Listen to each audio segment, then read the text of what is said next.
Right form of ভার্বের নিয়মে কিছু কিছু ওয়ার্ডস আছে যেগুলোর পরে স্বভাবতই ভার্বের পাস্ট পার্টিসিপল হয়, যেমন be, been, being, become, have, has, had, having. তো এই যে ভার্বগুলা এগুলোর পরে ভার্বের পাস্ট পার্টিসিপল হয়। আমরা এরকম বিভিন্ন এক্সাম্পল আমরা দেখতে পাই, যেমনটা আপনারা দেখতে পাচ্ছেন এই এক্সাম্পলগুলা। এগুলো দেখা যাচ্ছে এই স্পেসিফিক কিছু ওয়ার্ডস যেগুলোর কারণে পরবর্তীতে যে ভার্বটি আসছে সে ভার্বের পাস্ট পার্টিসিপল ফর্ম অর্থাৎ V3 ফরম্যাটের হয়ে যাচ্ছে।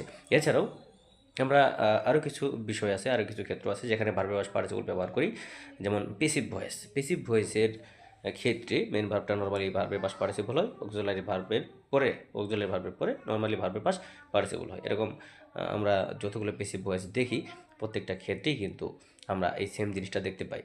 তো রাইট ফর্মের ভার্ব খুবই ইম্পর্টেন্ট একটা বিষয়। কারো যদি এখানে কোনো প্রবলেম থাকে অবশ্যই কমেন্টে জানাবে, আমরা এটার সমাধান করার চেষ্টা করব সর্বোচ্চ।